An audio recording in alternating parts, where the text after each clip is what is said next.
Amigas y amigos de Sinvergüenza, yo soy Shoshana Turquía y el día de hoy estoy no de manteles largos lo que les sigue porque quiero a mi adoradísima Tamara Trotner.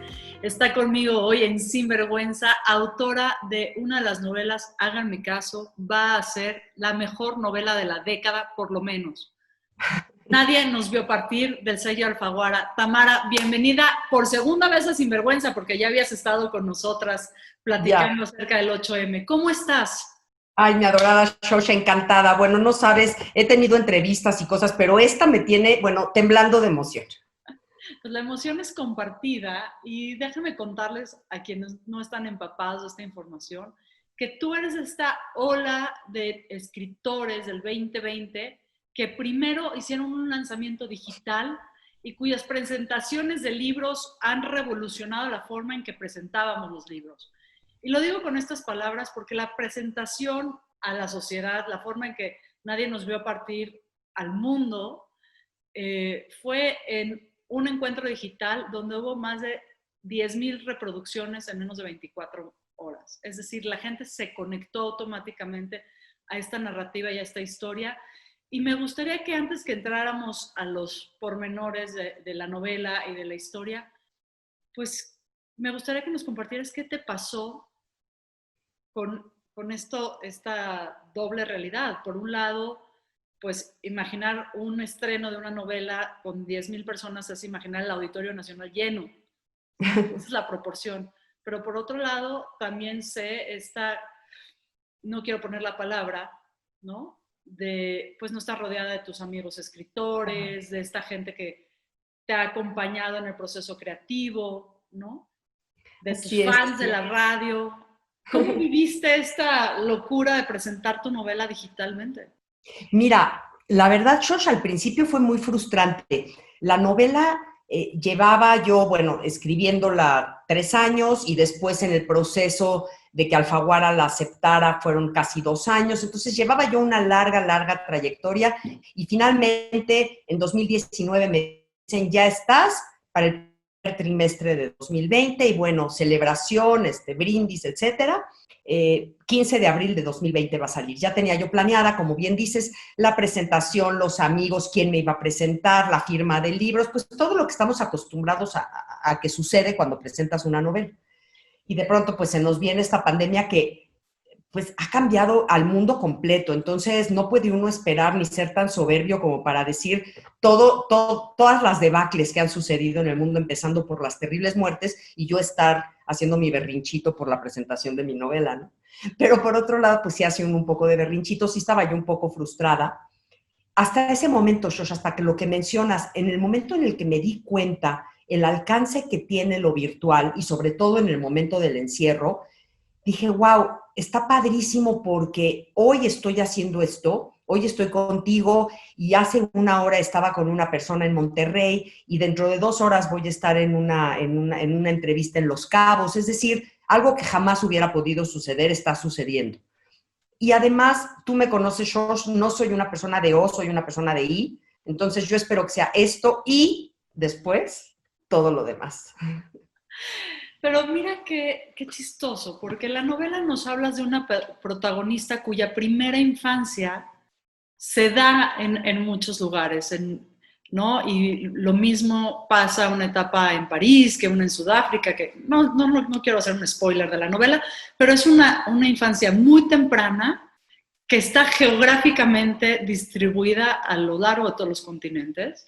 Y que es tu primer hijo literario, ¿no? Tiene una infancia temprana igual. Y no sé si habías caído en esa reflexión de ahora están haciendo Los Cabos y al mismo tiempo están haciendo en Monterrey, pero al mismo tiempo están haciendo en España. Claro. ¿Qué te pasa con las geografías? ¿Cómo es tu experiencia de estos viajes, de estas interacciones con diferentes culturas a través de esta nueva voz que estás compartiendo en el mundo? Mira, qué interesante que lo dices, Josh, porque no lo había yo pensado así, pero sí es evidente, esta novela está naciendo de pronto con una infancia turbulenta y con una infancia, con un nacimiento incierto un poco, que es lo que le sucede a la protagonista de esta novela en el momento en el que la secuestra su papá y de repente pues se encuentra así en Europa y en Sudáfrica y en Israel y teniendo que odiar a la persona que más quiere y en esta pues incertidumbre, ¿no? Que es exactamente lo que estamos viviendo ahorita todos y que es lo que está viviendo el nacimiento de mi novela, es absoluta incertidumbre. La parte de los viajes que mencionas, yo creo que desde muy chiquita me di cuenta en ese momento, en esos viajes, me di cuenta que viajar es asombroso, que cuando eres viajero y no turista, cuando viajas realmente conociendo el lugar, metiéndote en los mercados, en los recovecos, en las personas, tratando de hablar su idioma, eh, no estando por encima como el que está observando el lugar, sino viviéndolo, ganas muchísimo. Y regresando de cada uno de estos viajes, eres una persona distinta y más enriquecida. Y eso es justamente, George, lo que traté de hacer con mi novela, que una vez que te metes en ella, sí la goces, sí la disfrutes, también haya momentos que la sufras, pero que cuando cierres la última página seas alguien distinto. Creo que lo logras y no. Y te voy a decir por qué. Hemos conversado que hay veces hay novelas que te obligan a devorarlas, es decir, no te puedes dejar de leerla, ¿no? Y tu protagonista lo dice, que no sabemos si es tu voz o la de la protagonista, entonces digo que es la protagonista que a los 16 años toma la decisión de contar el viaje, como le llaman los adultos, ¿no? Y vamos a suponer que Tamara Trotner no, que Tamara Trotner tomó esa decisión hace 5 o 6 años, ¿no? Pero cuando llega el momento de salir al mundo dices, espérate, está saliendo distinto a como lo imaginaba.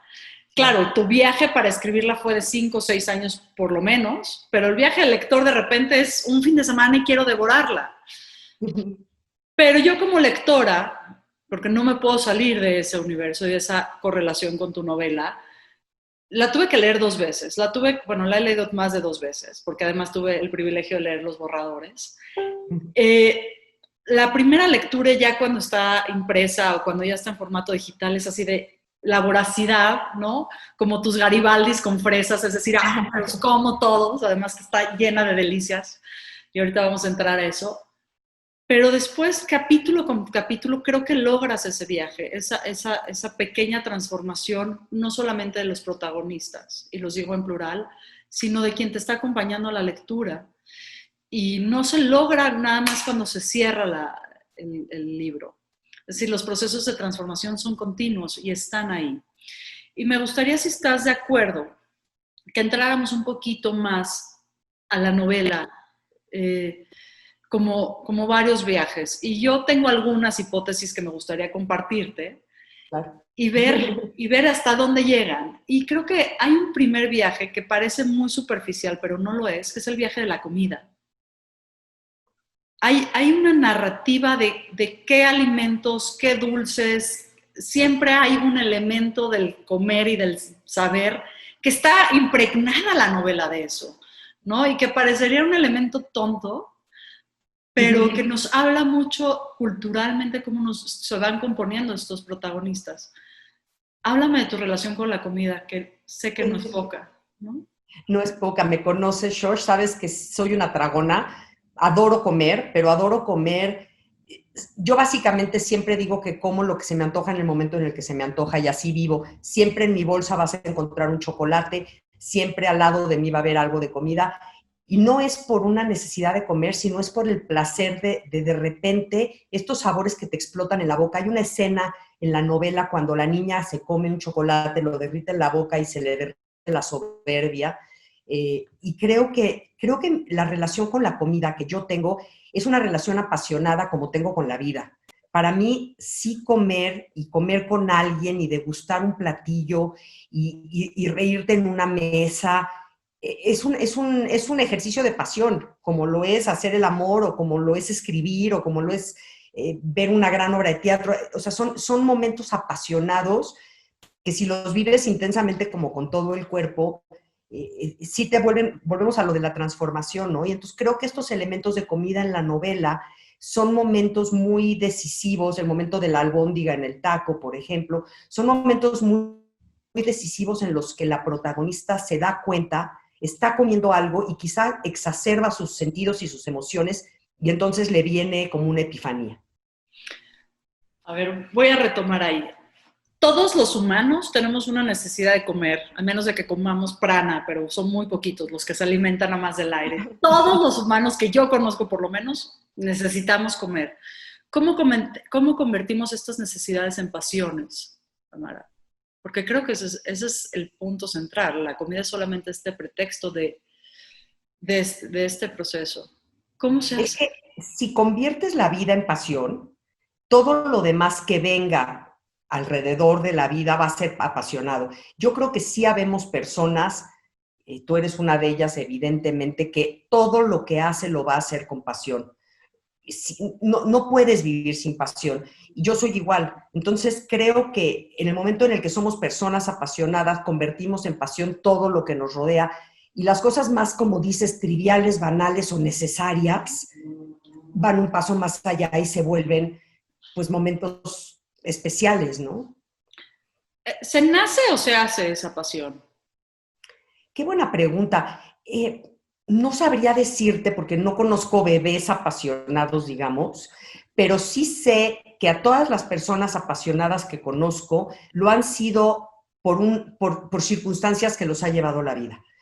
No creo que se nazca apasionado, quizás se nace con una tendencia, no sé, pero yo definitivamente creo que este viaje, estoy segura que este viaje, el secuestro, las circunstancias que viví en mi vida y tener a la mamá que tengo, que es un ser extraordinariamente maravilloso y el ser más apasionado que conozco, pues me llevaron a ser apasionada, no me quedó de otra, pues. No hay ¿Cuál es el costo de la pasión? Híjoles, puede ser muy alto porque cuando necesitas la pasión, cuando necesitas vivir con pasión, aquellas cosas que se vuelven agua tibia te repelen. Y entonces, pues empiezas a dejar en el camino a personas, situaciones, relaciones que te detienen, que son pues sí, como amarres que no te permiten como explotar en esta pasión, porque la pasión lo que te hace es querer volar en tantos sentidos y las personas que no te permiten volar o las situaciones o las circunstancias que no te permiten volar, pues las tienes que acabar dejando, Josh, porque yo creo que si no te mueres. O sea, la pasión de Valeria en esta novela, si Valeria no hubiera vivido la pasión con Carlos hasta sus últimas consecuencias, probablemente se hubiera muerto. No creo que lo hubiera sobrevivido. ¿Qué te repele ahorita? ¿Qué te repele en plena pandemia, no? Año 2020. Dices, ok, voy a entregarme a la pasión y voy a escribir con pasión y voy a contar historias con pasión y no me importa si tengo que presentar mi novela en Zoom o en el Auditorio Nacional, como digo yo, ¿no? Y eso está muy bien y la gente que lo ve dice, ah, ok, ahí hay fuego, ahí hay pasión y tú dices, pero lo contrario de la pasión me genera repulsión. Hoy en día, ¿qué te está generando repulsión? Mira, hay muchas circunstancias. Trato de no ser una persona que odia, digamos, no odio o repelo, al hablar de que algo me repele, lo que hablo es que lo dejo simplemente, es decir, lo dejo y me voy, no me meto en estos odios, en estos enojos, en estos rencores, porque a mí no me funciona eso, no soy una persona de confrontar, me gusta como vivir en paz y en armonía, pero sí me repele, definitivamente me repele, bueno, todas las injusticias que están sucediendo, todo lo que estamos viendo, el hecho de que sí estamos en esta misma tormenta, pero no en el mismo barco que tanto se ha dicho, me duele muchísimo, Shosh, me duele muchísimo darme cuenta que si a dos personas les da coronavirus, una muy probablemente va a morir y la otra muy probablemente va a sobrevivir solamente por una cuestión de capacidad económica y de estatus social. Entonces, eso me tiene muy mal. Algo que me duele muchísimo y con el que no puedo manejar es cuando lastiman animales. Entonces, por eso ya casi no veo Facebook y esas cosas, porque a la gente le da por poner esto de animales lastimados, que supongo que es para ayudarlos, pero me mata. Evidentemente, todas las injusticias con las mujeres, ahora que somos parte de todo este grupo que marchamos, ¿no? En el 8 de marzo y que hemos seguido juntas, pues tratando de ser congruentes, es terriblemente triste darse cuenta de los retrasados que estamos en este país y el hecho de que no se esté haciendo nada al respecto. Eso me tiene muy, muy triste, la verdad. Difiero, creo que se está haciendo, no más que no en la velocidad que quisiéramos verlo realizado. Puede Pero, ser. ay, a ver, aquí acabas de mencionar los animales y tu profundo amor por los animales, y hay un personaje extraordinario en tu novela, un personaje no humano que es Oso, ¿no? Este perro, que es el perro fiel de este par de niños que cuando salen a el viaje, y siempre lo voy a decir así, el viaje, aunque en la novela no venga entrecomillado, en el secuestro de estos dos menores, y este perro fiel que todos los días sale y espera el camión. Y, y hay una cosa que hace muy bien este personaje, que es detonar el cambio de humor y por lo tanto el cambio de actitud y de pensamiento.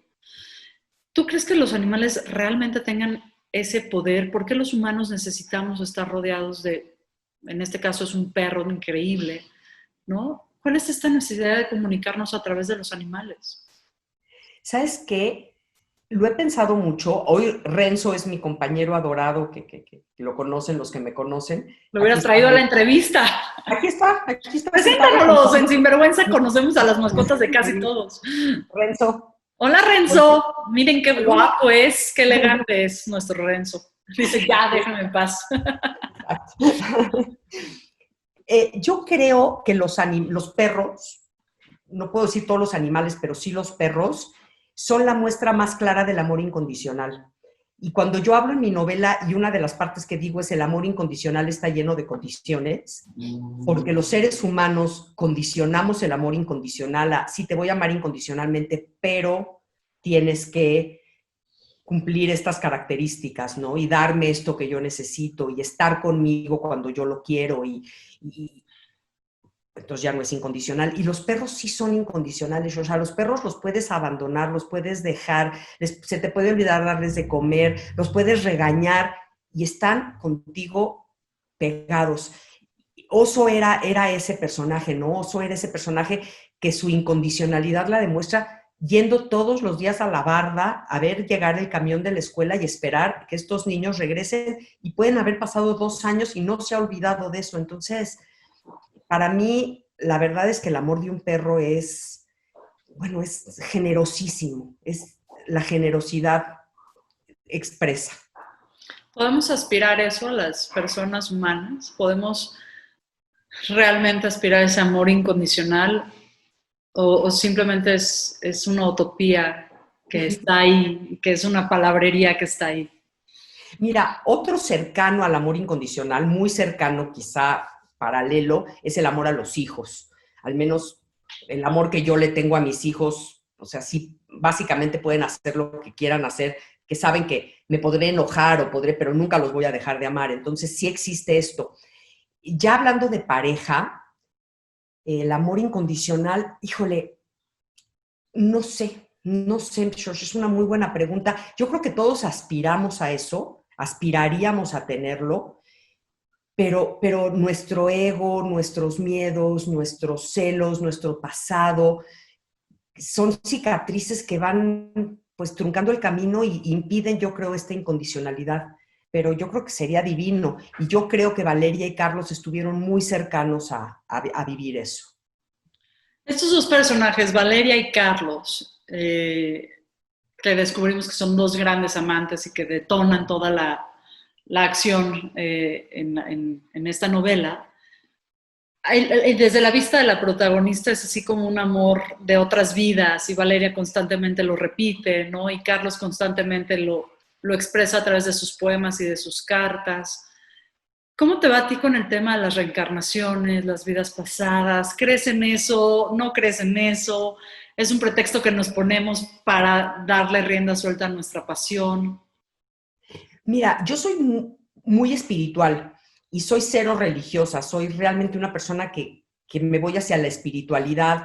Viví 6 semanas en India hace un año y me movieron muchísimo a darme cuenta de esto que hay, a entender, ¿no? Estas ideas de la reencarnación, de otras vidas, de seres superiores, maestros superiores que nos ayudan, ángeles, etcétera. Creo o no creo, quiero sí creer. Entonces, al querer creer, creo. Sí, a mí me hace sentido y además a mí me da paz. Entonces, cuando de repente mis hijos son absolutamente ateos y negados a cualquier cosa espiritual y científicos así pragmáticos. Y entonces los tres, además, yo digo, bueno, ni uno me pudo haber salido como yo, pero no. Y cuando me dicen, mamá, es que ¿por qué crecen esas cosas? Le digo, porque me gusta, porque se me antoja, porque nuevamente como me como el chocolate, porque se me antoja en ese momento y me genera algo lindo, pues lo mismo me genera el decir, estoy rodeada de ángeles, hay la posibilidad de otra vida, estoy enamorada de esta persona por una cuestión karmática o álmica. Me gusta, me gusta. Me encanta porque antepones tu deseo y tu bienestar a las reglas y al deber ser. Y en eso se parece mucho a tu protagonista, ¿no? Hay un punto donde se reencuentra con su padre, alias el secuestrador. Eh, ¿Cómo funcionan esos mecanismos? ¿Hay un mecanismo de perdón que tiene que funcionar? ¿Es la compasión? ¿Qué nos obliga a regresar a los lugares? Porque uno dice, uno regresa a los lugares donde fue feliz, y eso es cierto, Sí. pero también regresamos a los lugares que nos generaban dolor. ¿Qué le pasa a tu protagonista para regresar a ese punto y decir, bueno, aquí estoy y me presento? Claro. ¿Sabes qué pasa? Que yo estoy convencida de que el rencor es uno de los peores sentimientos que podemos tener, ¿no? Alguien decía alguna vez que sentir rencor por alguien es como tomar veneno y querer que le haga daño al otro. Y entonces cuando te comes este veneno y estás envenenado y estás queriendo que el otro sea el que sufre, pues el que le va a acabar muy mal eres tú. Y sí creo que la única forma de romper esto, de romper el rencor, de romper el enojo, es enfrentándote a él y enfrentándote a las circunstancias y entendiendo también la verdad del otro. Aquí cada uno de los personajes de la novela lo tuvo que hacer desde otro lado, porque a cada uno lo que lo lastimó fue algo distinto. Y la niña, la protagonista, la que es la narradora en muchos momentos y la que es, pues, es una novela de autoficción, ya lo sabemos, y entonces soy yo, pero es el personaje, pero es la narradora, pero es la escritora, es así como un personaje muy lleno de muchos roles. Ella realmente consigue perdonar cuando pide perdón. Y creo que eso es algo bien importante. Generalmente, cuando estamos enojados por una circunstancia, estamos queriendo que la otra persona se disculpe, que la otra persona acepte su error, que la otra persona diga, sí fue mi culpa. Y en el momento en el que nos damos cuenta, porque siempre, ahí sí puedo categorizar, siempre hay dos puntos de vista, hay dos verdades y las dos son verdaderas. En ese momento, cuando decimos, o sea, el momento en el que la protagonista le dice al papá, es que cómo pudiste haber hecho esto, es que cómo pudiste, y entonces hay una serie de reclamos, y el papá explica su verdad sin disculparse, que eso es bien importante. El papá nunca le pide perdón, el papá le explica por qué sucedieron las cosas, y ella lo entiende, entonces ella se da cuenta que tiene que pedir perdón, porque ella también lo negó, lo rechazó, no permitió su entrada, entonces cuando ella pide perdón y es perdonada, puede perdonar. ¿Eso es posible en la vida práctica? ¿Eso es posible en los libros, en tus novelas, definitivamente? Pero yo digo que la literatura es el gran manual de la vida. Es el único arte que se puede hacer en la intimidad absoluta, ¿no? Perfeccionar, editar, reeditar, cuidar, ¿no? Y después sacar el discurso, a diferencia, por ejemplo, de la danza o del teatro, que ni modo, lo que es lo que hay, Sí, ¿no? claro. Y yo digo que la literatura es un gran manual de la experiencia humana, ¿no? Es un compendio enorme de lo Totalmente. que los humanos sentimos, pensamos, decimos, hacemos, y eso nos permite reflejarnos en otros. Pero no todo lo que pasa en la ficción necesariamente tiene que pasar fuera de ella. Tú hablas del perdón como un elemento crucial dentro de esta novela, ¿no? Donde Leo, el padre, jamás se disculpa, pero le explica muy bien a la protagonista por qué lo hizo y desde dónde partió y el amor no tan grande que sintió y que los niños no merecían vivir eso, que era innombrable y que era terrible, ¿no? Y uno se sienta en los pies, en los pantalones de Leo y dices, bueno, pues tampoco es que tuvieras muchas otras alternativas, ¿no? O sea, tenía otras, pero pues no se le ocurrieron al personaje. Si se le hubieran ocurrido, no hubiera habido novela. Novela, exacto. Este, pero ese acto del perdón o los múltiples actos que conforman el perdón, ¿cómo salen de la ficción y se trasladan a la realidad, a lo cotidiano? Es que esto que hablas de la ficción y lo cotidiano y la realidad, yo creo que van y vienen, Shosh. Hay una línea ahí que se mezcla, porque yo creo que no puedes escribir una novela si no has vivido las experiencias, al menos en alguna forma que estás contando en la novela. Y no necesariamente tienes que haber vivido un romance para hablar de un romance, pero sí tienes que entender lo que es el amor, sí tienes que entender lo que es el enamoramiento para poderlo explicar. Y en el perdón es lo mismo. Yo creo que sí es posible ese perdón, tan es posible que fue posible, es decir, esa es una parte de la novela que sí es muy basada en lo que sucedió. Y sí, yo creo que lo que pasa es que tenemos que bajar la guardia y el problema aquí es que la soberbia y el ego nos hacen que estemos como a la defensiva. Yo no voy a ser el que ceda primero, yo no voy a ser el que pida perdón. Y sabes, en el momento en el que lo haces, y eso es una de mis grandes enseñanzas en la India, en el momento en el que lo haces, dices, qué alivio. Y ya si el otro lo entiende o no lo entiende, ya si el otro reacciona como tú quieres o no, ya es bronca del otro. Pero tu compromiso contigo mismo es perdonar.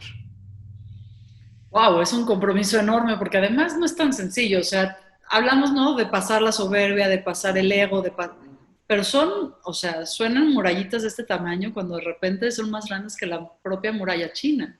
Son icebergs completos. Y sí, totalmente. Y claro que no, probablemente no los vas a brincar de un salto. Hay que acercarse a la situación y probablemente te vas a ir atrás. A la protagonista le pasa mucho, ¿no? Le pasa mucho, quiere perdonar y quiere entender, pero se va para atrás y rechaza, porque no es tan fácil, es dificilísimo. Es probablemente cuando alguien nos ha lastimado, cuando alguien nos ha herido, cuando alguien como ha atentado en contra de nuestra felicidad, híjole, sí decir, bueno, a ver, vamos a ver su punto de vista y por qué lo hizo, pues sí requiere yo creo que de un alto nivel de conciencia y para eso pues requieres de muchísima chamba, no es cuestión nada más y no se lo podemos pedir a todo mundo, sí hay que estar como en otro lugar para lograrlo. Este otro lugar, ¿cómo se llega? Yo creo que empieza con esta herida que abre la grieta, ¿no? Que como dice Rumi, esta grieta por donde entra la luz. Todas aquellas personas que yo he conocido que digo están en una conciencia elevada, están en un lugar en el que ya no tienen como exabruptos de enojo porque mantienen como una paz interna, son personas que han sido heridas, que han tenido una grieta, a través de esa grieta han logrado que entre la luz y se han transformado en seres pues mejores para ellos mismos. Yo ya no hablo para el mundo, hablo para ellos mismos. Como yo digo, el amor es un acto de egoísmo puro, ¿no? Puro, total, claro, totalmente. Es que si no es así, no funciona. Hay otro elemento de tu novela que ha salido poco en las entrevistas y que me gustaría que entráramos. Y es esta narrativa de lo que yo llamo la nueva cultura judeomexicana.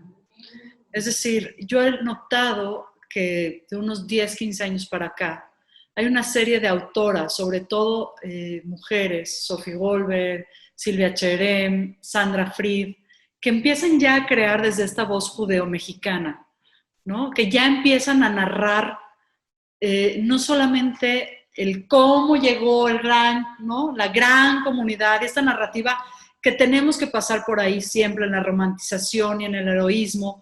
Pasa mucho también en la literatura israelí, que los primeros 20, 30 años de la literatura israelí todo era lo magnífico y lo hermoso y lo poderoso, ¿no?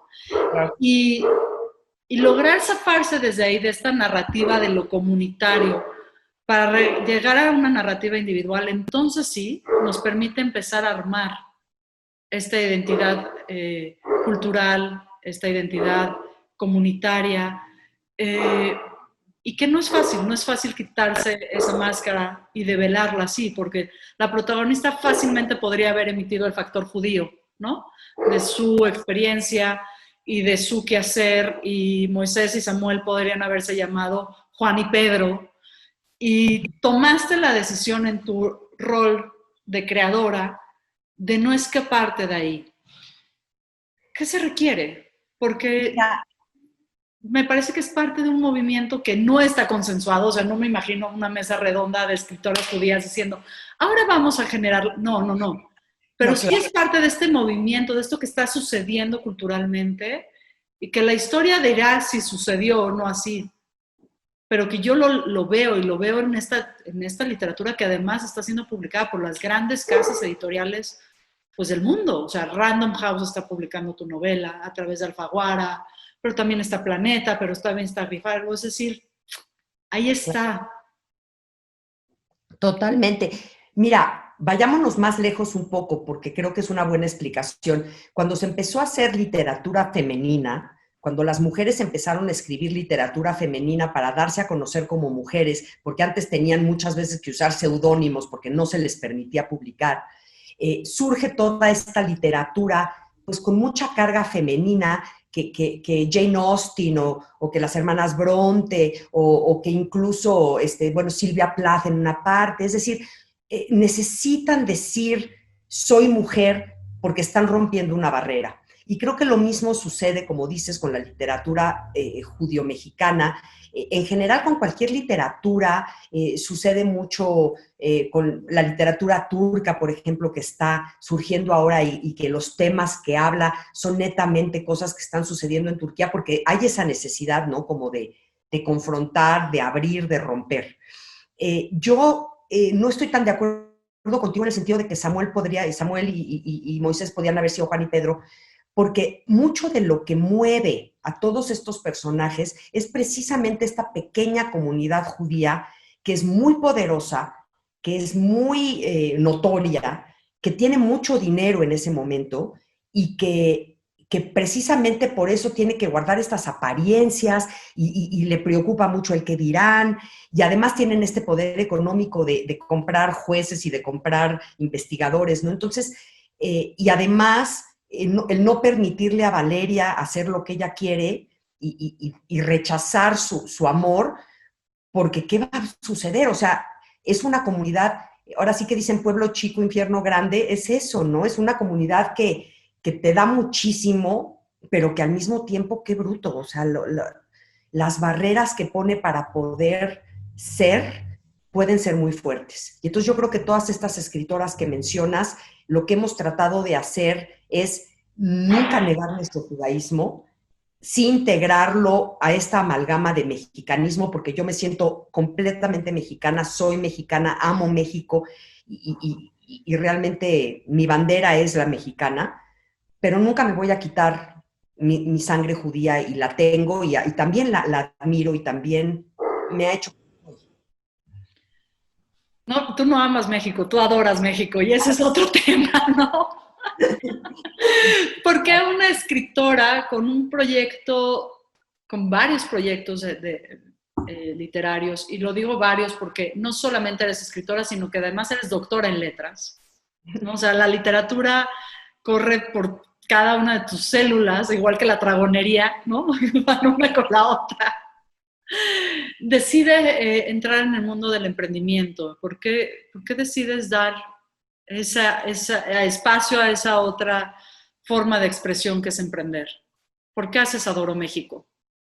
Mira, Adoro México nace por una...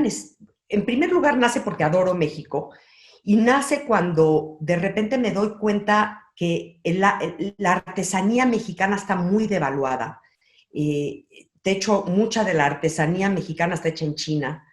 Y me encuentro con mi socio, David, que es un amigo que tengo desde la primaria, y él ya tiene este proyecto, se llamaba México en Papel en ese momento, y tiene este proyecto de llevar a la cumbre el diseño y el arte de México. Y entonces me uno a ese proyecto con él porque creo en el proyecto y creo que además no existe algo así, ¿no? Existe Pineda Cobalín, por ejemplo, pero que se va más a hacer el Hermés mexicano.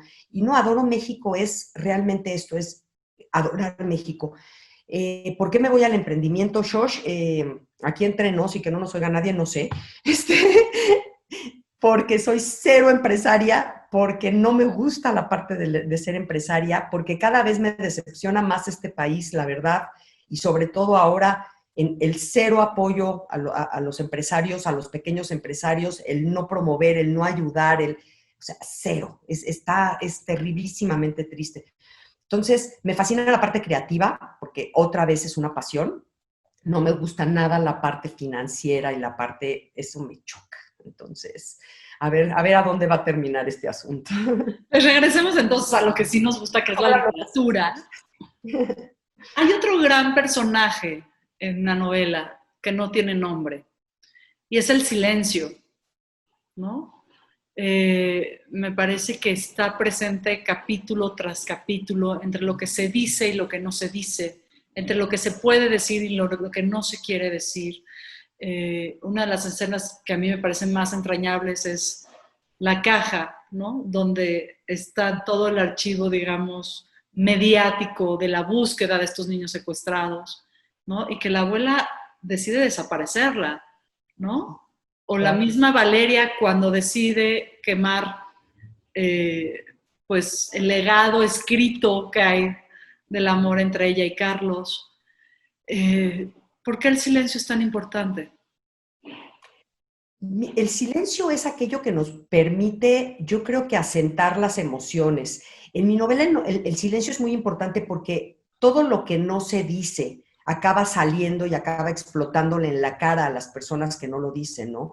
Y yo creo que sí, me encanta que lo veas como un personaje. Si es un personaje, esta novela pudo haber tenido a lo mejor 400 cuartillas o 500, de hecho, tenía muchísimas cuando empecé a escribirla. Y fui quitando, y yo creo que al ir quitando escenas, momentos, frases, palabras, esas se fueron llenando de estos silencios en donde, ¿sabes qué pasa, Shosh? Que a mí me encanta que mis lectores sean coautores. Tú ahorita con esto del silencio estás siendo un coautor. Es decir, yo creo que una novela no está terminada en el momento en el que se imprime y se pone en la librería. Está terminada en el momento en el que un lector, sobre todo un lector, un voraz lector, un lector apasionado, volvemos a la palabra, lee tu novela y de repente dice, wow, aquí hay silencios, wow, aquí hay esto, aquí hay...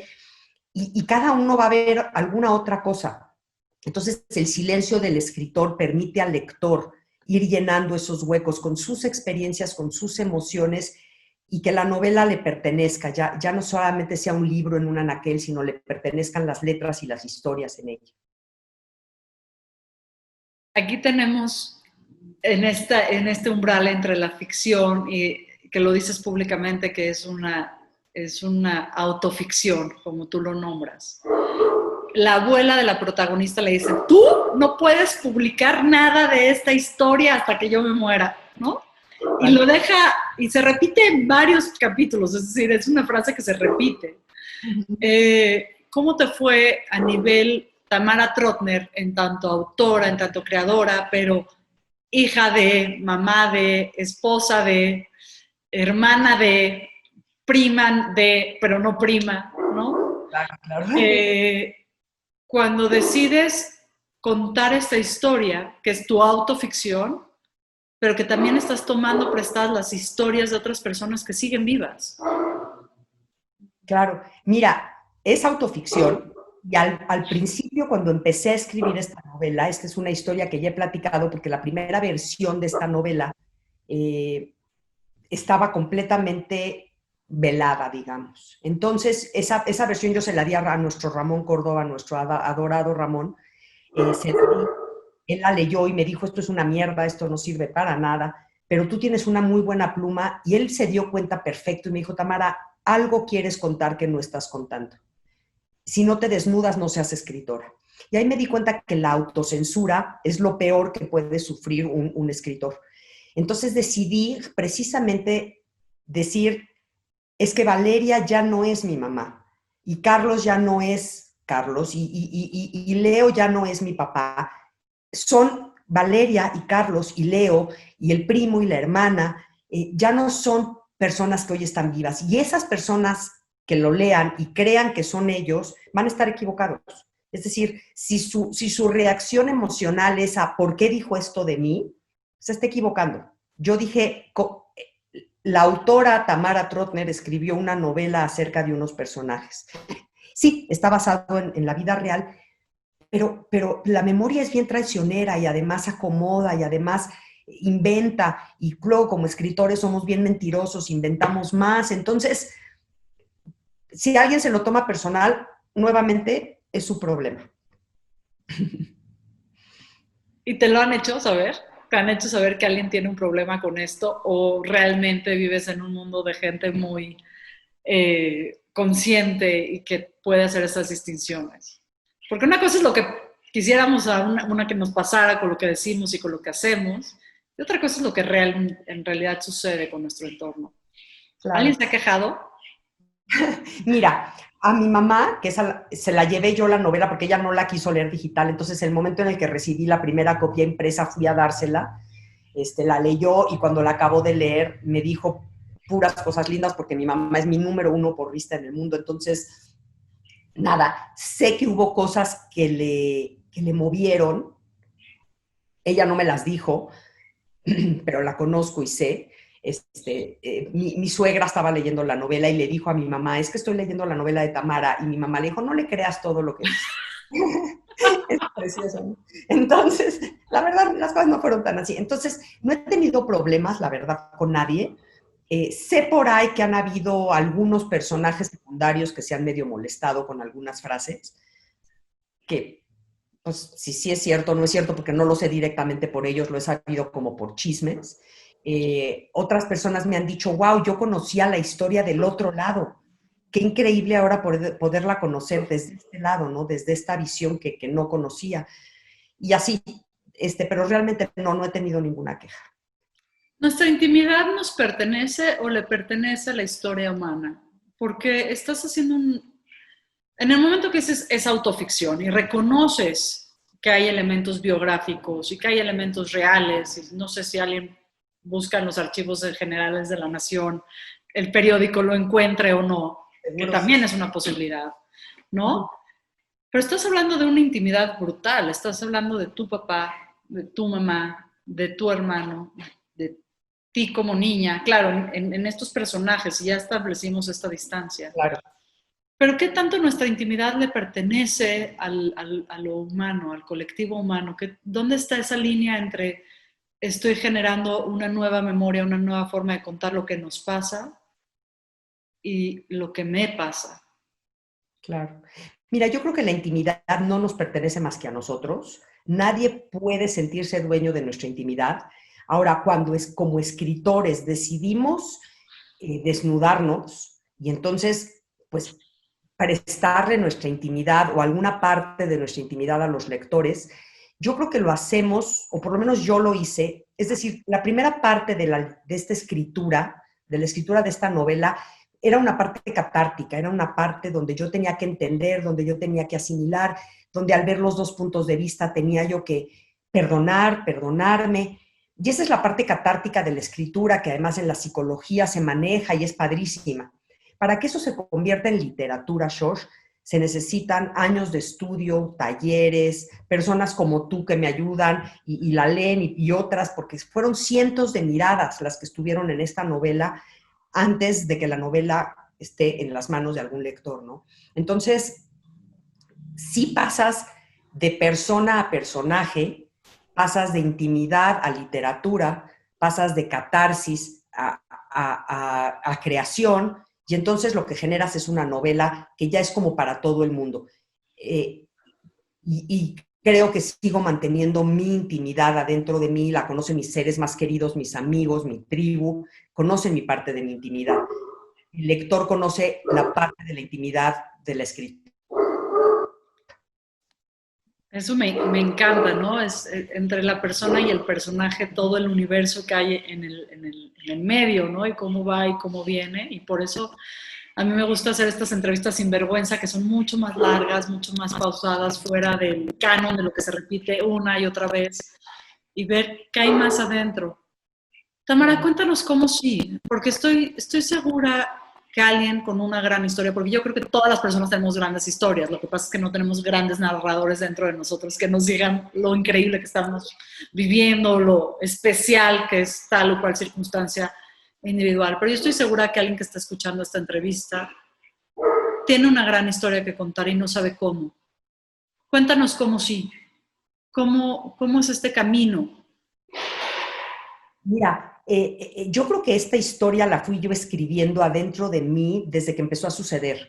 Yo creo que sí nacemos de alguna forma escritores, como nacen pintores o como nacen... La forma en la que vas a expresar esta gran historia que dices que tienen las personas que nos están viendo, quizá no va a ser siempre la literatura, ¿no? A lo mejor van a pintar un cuadro o a lo mejor van a construir un edificio, a lo mejor la expresión artística de nuestras emociones y de nuestras vivencias pues hay una enorme gama de formas de expresarla.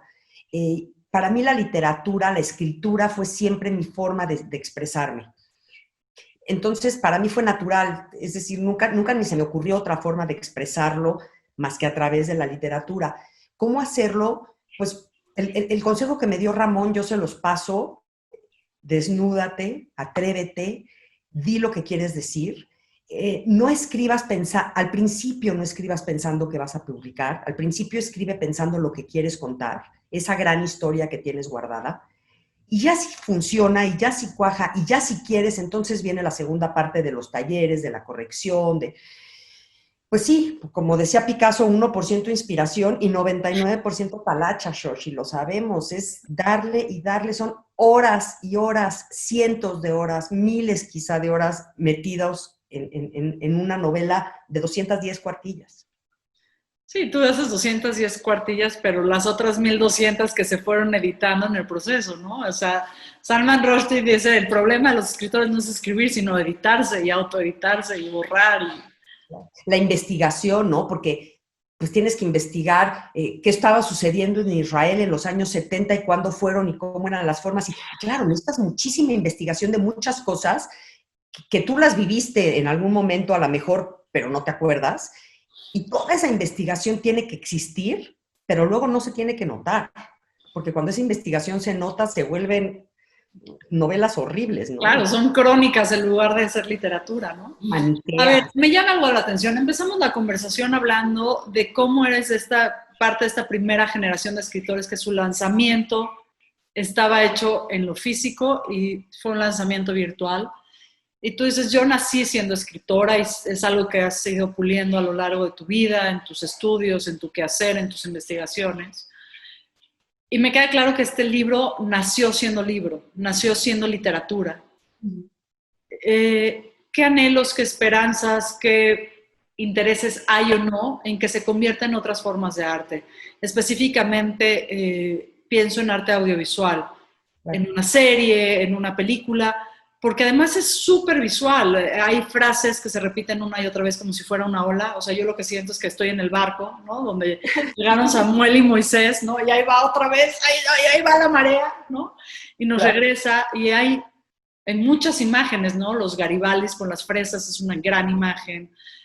Obviamente no quiero spoiler, entonces no voy a hablar de las imágenes de los personajes, pero la torre latinoamericana en su esplendor en los años 70, pues es otra imagen, ¿no? Pero la imagen del taco de frijol en la cocina, ¿hay esa aspiración de que se convierta en otra manifestación artística o tú eres de las puristas que dices, no, literatura es literatura, cine es cine y otra cosa es otra cosa? Tú sabes que no soy purista en nada, mi show. Como, ¿por qué sería purista en esto? No, para nada. No, mira, soy una fotógrafa amateur, siempre he adorado la fotografía. Uno de mis estudios en la carrera fue fotografía. Y entonces sí creo que esta parte de ser fotógrafa me hace mucho contar en imágenes. Sí logro ver yo, cuando estoy escribiendo una frase, la veo. Y por supuesto que me encantaría que la novela se convirtiera. Me han hablado de película, me han hablado de serie. Todavía no hay nada, digamos, hablado formalmente, pero sí creo que podría ser una novela que se podría convertir en una gran película y en una gran serie. Como te digo, no o y las dos, es decir, podrían ser sí, sí. Estas historias, ¿qué ganarían y qué perderían al cambiar de lenguaje? Porque el lenguaje de la literatura es uno, ¿no? Y los elementos que necesitamos en el cerebro para entender palabras escritas e imaginarlas es uno. Para ti, Tamara, que además eres maestra y doctora en letras, ¿no? O sea, no eres generación espontánea que un día agarraste tu cuadernito y dijiste voy a escribir. Te has dedicado a estudiar el lenguaje literario. ¿Qué ganaría y qué perdería esta historia si cambiara de lenguaje? Mira, el lenguaje literario, en primer lugar, deja mucho abierto a la imaginación del lector. Tú te imaginas a un Carlos que estoy segura que si se lo presentamos a otra persona que leyó la novela, es otro Carlos. Y si yo te pongo 10 fotos y te digo quién es Valeria, tú escoges una y alguien más escoge otra. Esa parte de la imaginación que vuelve lo que decía yo al lector coautor, es divina en la literatura y por eso mi número uno pasión de forma de expresión y de lectura es la literaria. Sin embargo, creo que puede ganar muchísimo en cuestión de imágenes, en cuestión de sí poder ver, ¿no?, momentos, paisajes, imágenes, expresiones en los personajes. Yo trato de escribir frases muy entrañables. Me gusta muchísimo como manejar el lenguaje y pulirlo y juntarlo.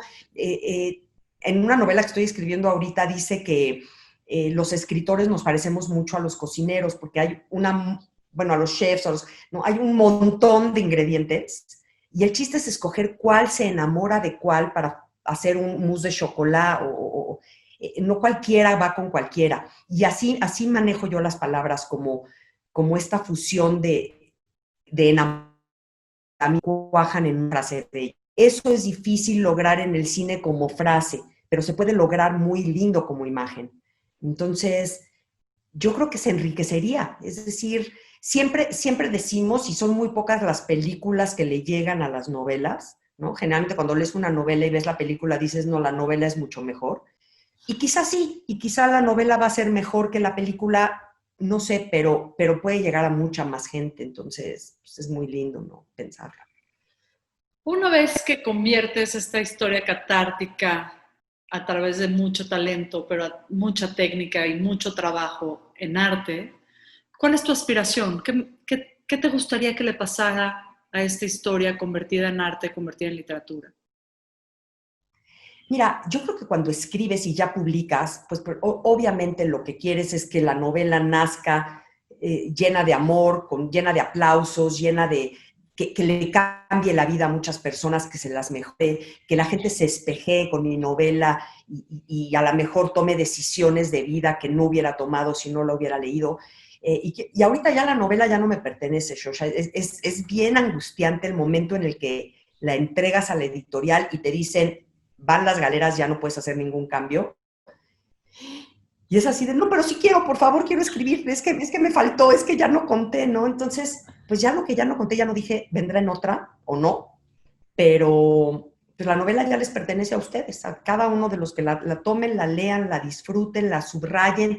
Yo sí soy mucho de agarrar un libro, subrayarlo, marcarlo, escribirle, ponerle notas al margen, porque así me gusta a mí que sea mi vida, ¿no? Yo quiero que mi vida acabe rasguñada, raspada, despeinada, con la ropa hecha jirones y bien vivida. Y así creo que los libros quisieran también vivir. Entonces, sí, no me gustan los libros muy respetados, me gustan los libros apapachados. Hay una cosa chistosa o desafiante que le está pasando a la literatura contemporánea, que es que ahora los lectores, pues no solamente interaccionan con la obra, ¿no? Sino que ahora pueden expresar públicamente uno lo que opinan. O sea, ya no vivimos en la época de la opinión publicada ni de los líderes de opinión, sino que todo el mundo opina. Claro. Pero también se rompe esta distancia con los autores, ¿no? Como que antes podría haber escrito la obra quién sabe quién y quién sabe cómo vive. Y hoy estamos transmitiendo desde tu estudio. Vimos a tu mascota. ¿Cómo ambicionas o cómo imaginas la interacción con los lectores? Es decir, ¿la puerta empieza y se termina en tu novela? ¿O eres más de las autoras que sí está buscando una conversación y saber y le mata de curiosidad qué le pasó al otro mientras te lee? ¿Cuál es tu posición? Porque además es muy nuevo, es decir, antes para encontrar al autor del poemario que te gustó, la novela que te gustó, tenías que buscar a la editorial y mandarle una carta que se iba a tardar 3 meses y quién sabe si la recibió o no. Entonces, si le valiste madre, si no te contestó es porque se perdió la carta. Hoy no, hoy te escriben en redes sociales, te marcan al programa de radio, le escriben a la editorial, te encuentran. Sí, totalmente. A mí me fascina, George, me fascina. Me fascina cuando me escriben, compartir con los lectores, recibo muchísimos twitters y mensajes en Facebook a donde me hablan y me dicen y me preguntan y no sabes cómo me gusta, a todo mundo le contesto. He hecho algunos book clubs últimamente y esa parte de estar con lectoras, han sido puras mujeres en este caso, lectoras, bueno, no, uno fue de hombres también, que leen la novela y entonces me dicen sus opiniones en vivo, me encanta la idea y estoy abierta. Ahora, es bien importante dos cosas. Uno, respetar lo que ya hablábamos de la intimidad del escritor, de la persona, porque el escritor es una persona y tiene vida y tiene, entonces yo creo que eso aparte, o sea, no tratar de meterse, convivir y compartir con el escritor, pero no con la persona, ¿no? Y por otro lado, creo que nunca debemos de leer las novelas ya prejuiciados por la vida de los escritores o por sus vivencias. En el doctorado nos enseñaban mucho que teníamos que leer una novela, analizarla desde el punto de vista literario y ya después si querías investigar, pues que si Dostoyevsky era borracho o que si Kafka se quería suicidar o que si, eso ya lo ves después. Pero en el momento en el que estás leyendo la novela tienes que leerla como lo que están diciendo esas palabras que el escritor puso ahí por algo. ¿Te cuesta trabajo lograrlo? Es decir, tú interaccionas y vives en un mundo de muchos autores, por la naturaleza de tu trabajo, por los círculos en los cuales te gusta moverte. Es decir, me parece que en tu experiencia personal, y yo la comparto, pues muchas veces primero conoces al autor, al escritor, y lo conoces como persona, y después tienes que entrar a sus textos. ¿Cómo haces ese sentido al revés? Porque en el doctorado te dicen, bueno, Dostoyevsky, pero pues Dostoyevsky está en Rusia, ¿no? Y Kafka está en el siglo pasado. Pero, ¿qué te pasa cuando primero son tus amigos y después tienes que entrar a sus textos? ¿Cómo se hace ese mecanismo a la inversa? Mira, es curioso, George, porque otra vez vámonos a mi infancia. Yo viví rodeada de las grandes, o sea, yo en la mesa de casa de mis papás estaba Octavio Paz y Tamayo y Gabriel García Márquez sentado junto a mí haciendo bromas del chocolate y Carlos Fuentes como un gran amigo, adorado amigo. Entonces conocí a estas personas, sentadas en una mesa y comiendo y bebiendo y bailando y para mí eran personas. Y entonces cuando leía yo sus novelas, lo separaba por completo porque yo creo que y creo que lo mismo nos pasa con los autores que conocemos hoy, ¿no? O sea, yo conozco perfecto a Beatriz Rivas y la conozco a ella y la adoro, pero cuando leo su novela Dios se fue de viaje, estoy metida en la novela. Y creo que sí, es más difícil separar cuando crees que conoces a la persona, porque viste un video en YouTube o un chisme en Twitter, que cuando realmente la conoces. Cuando conoces la esencia y el alma de una persona, entiendes perfectamente cómo separar a la persona de su literatura. Tamara, nos quedan muy poquitos minutos, ¿no? Ay, no puedo creer. Sí, bueno, es que se nos va el tiempo y se nos va el agua, así la vida transcurre. Así.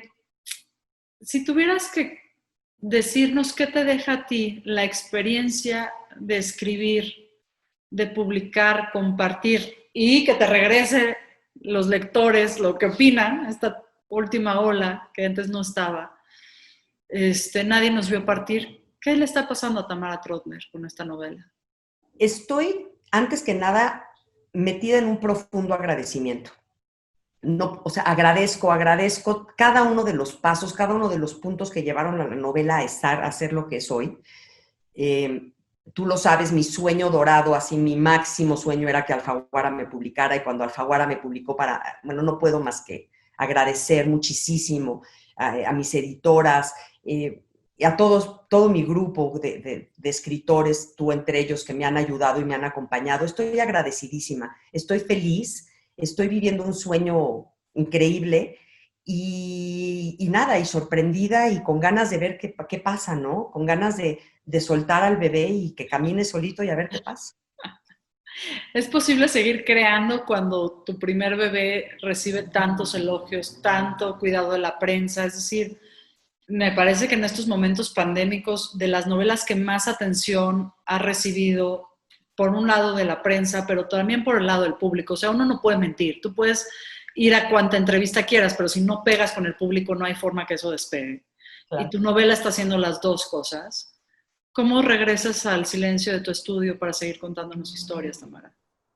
Mira, la necesidad de escribir, Rilke decía, si puedes vivir sin escribir, no escribas, y yo no puedo vivir sin escribir. Yo, de hecho, entregué mi manuscrito, se lo entregué a Alfaguara, llegué y esa tarde empecé a escribir mi segunda novela.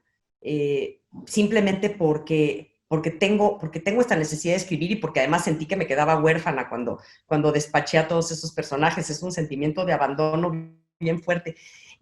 Escribo, Josh, porque adoro escribir, porque no me queda de otra, porque es mi forma de comunicarme. No sé qué vaya a pasar. Con esta segunda novela no es que estoy diciendo, y si no le va tan bien, y si le va peor, y si es mejor. Estoy escribiendo una segunda novela porque tengo algo que contar y quiero compartirlo, nada más. Me encanta esa honestidad. Te voy a hacer la pregunta más difícil que hago en este programa, ¿no? ¿Cuál es el acto más sinvergüenza que haya hecho Tamara Trotner? Pues el acto más sinvergüenza que he hecho probablemente es escribir esta novela. Es decir, sí lanzarme a decir, cuento la historia, lo que ya hemos dicho a lo largo de una hora, de personajes que son personas, de mi intimidad, me desnudo y la cuento. Porque ahí es el momento en el que conscientemente quité mi barrera de autocensura. Pero he hecho mucho, Shosha, y luego te platico. Pues Tamara, yo quiero agradecerte muchísimo esta larga conversación. Sé que está siendo demandada por todo el mundo, ¿no? Todos los medios en este país quieren hablar de Nadie nos vio partir, porque el público está demandando saber qué pasa con este viaje, que además sí fue un escándalo mediático en los 70s en este país, que además mucha gente recuerda los hechos, pero no la narrativa de la ficción. Y ahí está, y ahí se queda. Y que te hayas dado una hora para conversar con la gente que nos escucha, que nos hace favor de seguirnos en redes, en Facebook, ahora también estamos streameando en YouTube y ahora, quién sabe, Radio 3 ha estado haciendo una gran labor de mantener vivos los contenidos y que pasen. Pues yo te agradezco muchísimo porque a mí me están pasando 3 viajes contigo y lo voy a decir públicamente. Primero, el viaje del arte, el viaje de contarnos historias y buenas historias. Cada viernes que vas con Iñaki Manero y nos cuentas cómo lees un libro, ¿no? Para mí ya es un viaje por sí solo. Me está pasando el viaje de tu novela y digo me está pasando en tiempo presente porque no la he acabado de leer. Es decir, ya la leí varias veces y regreso y hay pasajes porque me habla de la misma infancia, de mi infancia, de cómo mis hijos me van a contar a mí y eso es una gran pregunta, ¿no? O sea, ¿qué van a contar mis hijos? ¿Qué van a publicar de mí? Y la tercera es el viaje pandémico, es decir, en esta disrupción de lo cotidiano, el tener el gran privilegio de conversar contigo y de ver el mundo contigo es un viaje enorme. Entonces, te agradezco estos 3 viajes en los cuales nos estamos acompañando. No. Y a toda la gente de Radio 13 Digital, mi amor absoluto, a Eric, a Mariana, a Tania, a toda la gente que está en controles haciendo que estas entrevistas sigan vivas, pero sobre todo a la gente que nos está compartiendo y que está haciendo que Sinvergüenza llegue a más lugares. También gracias absolutas. Tamara. Gracias, un verdadero honor. Tu programa cada día tiene más vistas, cada día tiene más gente que lo habla, lo menciona. A mí me llegó la idea de estar en tu programa no por ti, sino por Diana, que es la que hace los medios en Alfaguara. Entonces, estás reconocidísima con absoluta merecimiento de serlo y te agradezco muchísimo tu tiempo. Pues gratitud absoluta para ti, Tamara, para Diana, que también me contactó y me dijo, oye, tienes que tener esta súper autora. Le digo, pero Tamara es entrañable. Claro que sí, por supuesto que sí. Gracias a todos los que nos escuchan. Ella es Tamara Trotner, autora de Nadie nos vio partir, publicado por Alfaguara. Yo soy Shoshana Turquía y esto fue Sinvergüenza. Buenas tardes. Gracias.